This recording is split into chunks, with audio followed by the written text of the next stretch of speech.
Yo, what's up everybody? It's Peace-Eye. Welcome to another video. So I went to the mat tournament, the playmat tournament for quarter century stampede, and I went X2 after 5 rounds, 23 players. I ended up with 7th place, which really sucked because top 6 got prizes.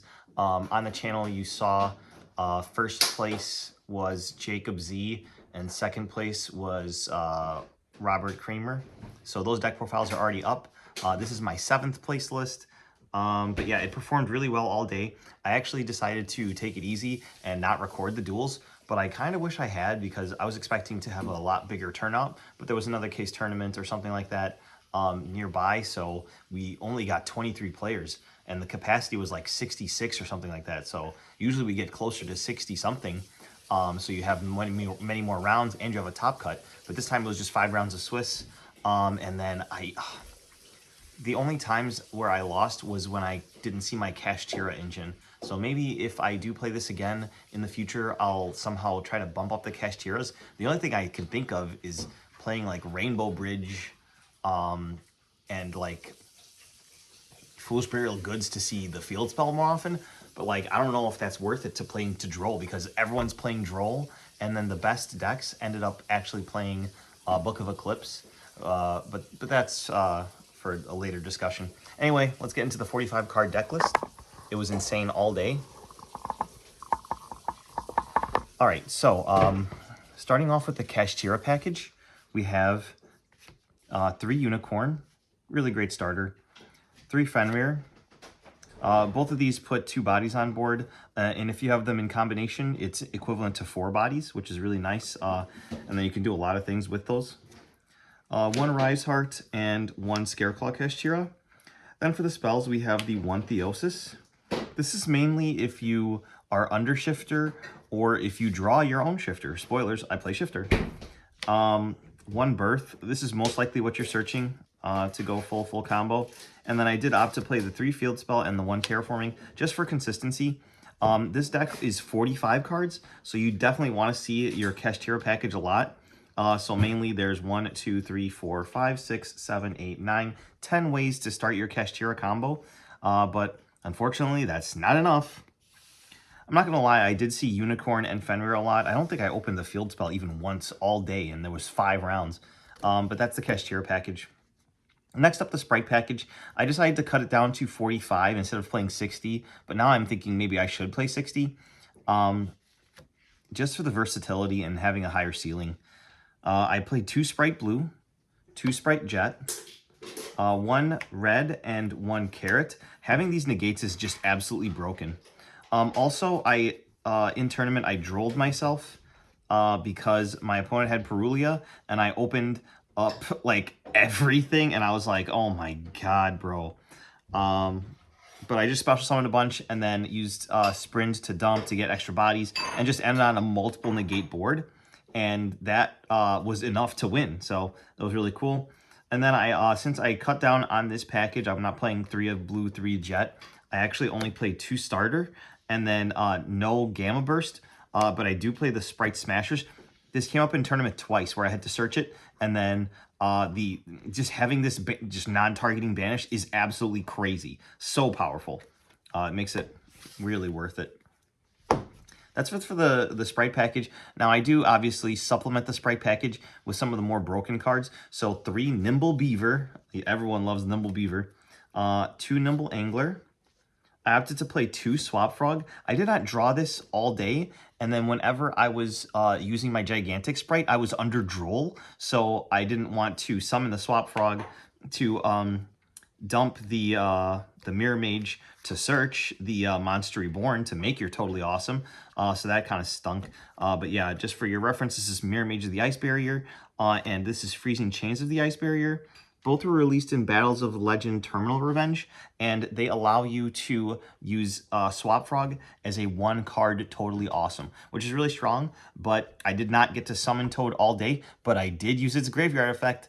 Shout out to the side deck. I'll get to that later.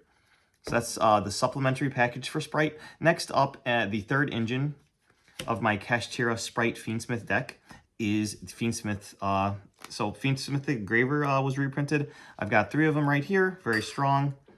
Lacrima, Fiendsmith Sanct. So, Fiendsmith Tract is very expensive right now, and I did not own one before the what's it called? The reprint was announced for them to go up. But for this tournament, it was a blessing in disguise. I can't tell you how many times I activated Engraver and then ended up getting Droll and Lockbirded. Like, it's actually insane. And I wasn't the only one that was on this. I don't know if Lucky Kyron was on this for budget purposes. I didn't bother asking him.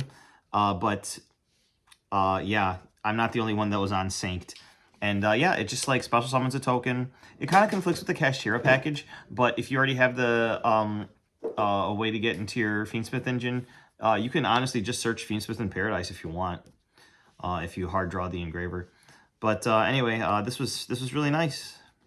Fiendsmith can play under Droll, but they can't play under Fualos, that's for sure. That's the Fiendsmith package. Then I played some other cool cards. So Dimension Shifter was really good. I didn't see it all day, except for one time. And then I chose not to activate it because my hand was not a shifter hand. I didn't draw any Kashtira monsters. I was really mad about that.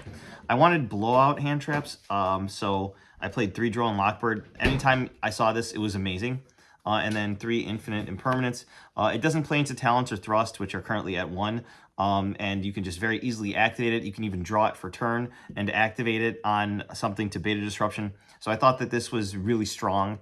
I didn't even main deck Ash Blossom. I side decked it. Mainly for like Charmies and stuff if I know I'm going first, or a deck that loses to it.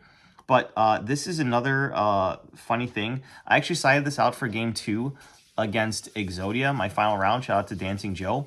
And then I sided it back in for a Metal Tronus target because it's a dark spellcaster and you can banish their Exodia, or not banish it.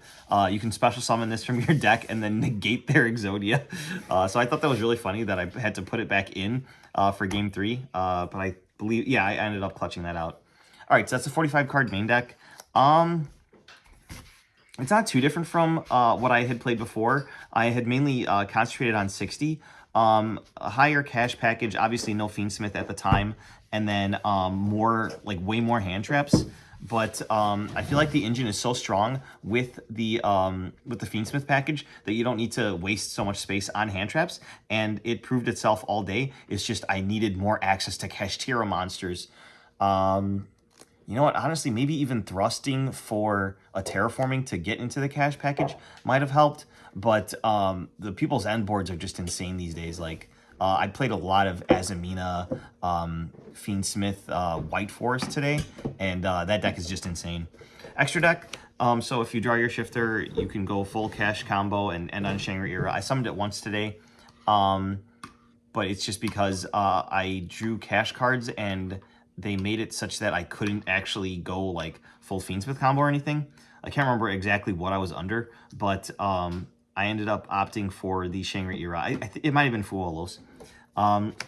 The bridge for the Kashtiras to get to your Sprite engine, or your Fiendsmith engine for that matter, is to make the Mecha Fan of Beast Draco Sack with your 2 level 7 bodies. Summon the 2 tokens. I don't play the G Golem and the Link Spider combo anymore because that's just way too much extra deck space. So you just make IP Masquerena and then you link that off with the Draco Sack, and that's gets you into Sprind. So any 2 Kashtira monsters makes Sprind, which is really useful. Next up, speaking of the Sprite monsters, Gigantic Sprite, I played it at 2. The Totally Awesome that I never summoned, but in the side deck, I used Ultimate Slayer to out my opponent's, what was it? I think it was a DDD, honestly. Or maybe it was a Typhon. I think it was a Typhon. So I outed it, and then I was able to use its graveyard effect to add back a Nimble Beaver that I had used on the previous turn. And then I was able to have my normal summon for turn. So that was really strong. So post side, that came in clutch, playing other waters in the deck. There might be some synergy with that in the future. Anyway, to close off the Sprite package, I played Sprite Sprind. This is what can help you bridge from different things. This card's very powerful in Tearlament, and then obviously in its native deck, Sprite, it's also extremely powerful. But this time you're not dumping Merrily, you're dumping your Nimble Angler, which unfortunately was constantly glued to my hand in the tournament. Especially the one game where I opened 2 Nimble Angler. I had to normal summon it back to back for turn, which was insane. And then finally, almost the entire rest of this is the Fiendsmith package. So obviously Desiree and your Necroquip Princess, the very broken DD Wave High King Caesar. This is awesome. I was able to negate basically the summons that mattered, the Ankh in the Exodia matchup. Moon of the Closed Heaven, really powerful card. I can't believe that you can smash any 2 monsters together and then go full Fiendsmith combo. It's unbelievable. It's unfair. Fiendsmith Requiem, literally everyone's on Fiendsmith. I should have played Bestials, but I didn't want to conflict even more with the Kashtira package. Fiendsmith Sequence, Fusion Summoning is great. Basically, your only target now is the Desiree, but like it's whatever. IP Masquerena, SP Low Knight, and Mech Knight Crusader Avermax. The idea with the Avermax is that you've got your Toad, you've got your little sprite monsters, and you don't want any of them to get beat over. But you can't use Sprint as link material during your opponent's turn, or during your turn that you summon it. But you can detach from one of your XYZs to bounce a card on summon. But if they still get through that and they're still threatening your board to just beat over it, you can use IP and your Sprint to either make the SP Little Knight to banish, or you can make the Mech Knight Crusader Avermax, which can ensure that you're not going to get beat over because your opponent's monsters have to attack this, and it can go up to 6,000 whenever it gets attacked by a special summoned monster, which is really broken. And if they do out this non-targeting shuffles a card into the deck, which is insane. Like, this card's a great boss monster. There'd be no point to like playing Access Code Talker because of the way that the links are and the layout, especially since you're 2-locking yourself most of the time towards the end of your combo when you're going into your Sprite Engine, because Starter and Gigantic both lock you. So I opted for Avermax because it's the best option in this type of strategy. So hopefully you guys try it out and also experience the awesomeness. Finally, the side deck. So 2 tokens for your Draco Sack. I don't have actual Draco Sack tokens. Sucks. I did side Meteorological Aggregator for the Ryziel matchup, but like 1 person in the whole 23-person tournament was on Ryziel. I over-prepared for Ryziel and Malice, and I don't think anyone was on Malice, and like almost no one was on Ryziel. It's like completely ridiculous. So that meta call was terrible. I don't know what else I would have had in my side deck that could have possibly helped me with the matchups that I lost. Like, honestly, like I said before, I just needed to see more Kashtira cards. But this would have gone crazy if there was any Ryziel at the flippin' tournament. I did also pick up a detonator as well for the Metaltronus that I had mentioned. 3 Artifact Lancia for Malice. I was talking to VZ Duelist, Jacob Z, and he was talking in his deck profile that I recorded for him that Lancia only just stops them for 1 turn, and he would rather have another card to stifle them, because if you can't really kill them on the crackback, then you just literally stop them for 1 turn and they go full off the next turn, because unless you're drawing 2 Lancia and just trying to floodgate them out of the game, he's kind of right. I don't know if this is the best thing moving forward, especially after, I think it's called Alliance Insight, where they get the support. Lancia might not be as strong in the upcoming formats. But that's just food for thought. The 2 Ash Blossom that I mentioned, I wanted to have Ash Blossom somewhere on my list. I believe I did Ash a Perulia, but then my opponent Chainlink 3 activated Fualos, and I was like, oh my god, bro. Those Molcharmies are so flippin' annoying. 2 Ultimate Slayer. This is what I used to send a Desiree and a Totally Awesome, which was really hilarious. 2 Metaltronus. I didn't draw this all day, but in theory it's good. You've got a bunch of different targets, mainly your detonator, but there's other niche things that you can access. All it has to do is match either attribute, type, or attack, and then just it has to be at least 2 of those 3. And if it's the same, then you just get to negate it and banish it face down if you choose, which is really cool. So this is just like, it can even be an extender. Say you're going second and you just need an extra body. this is that extra body that you might need. You target something random on your opponent's side of the field, negate it, and special summon for free from deck or extra deck. Like, this card's nuts. But yeah, 2 Forbidden Droplet. I'm just sick of seeing the Nimble Angler in my hand. Honestly, this used to be like a main deck staple in this deck, but I wanted to cut it down from 60. My mistake. I'll probably play 60 for this deck again. It's just that much better at 60 for some reason. I can't explain it. And then 2 Evenly.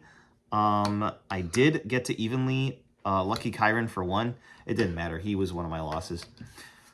All right, well, that was the deck. It performed really well. Like I said, I felt really powerful playing this. Like, the Fiendsmith engine just takes it to the next level from the standard Kashtira Spright that I've always played. But yeah, it felt good to normal summon Nimble Beaver again.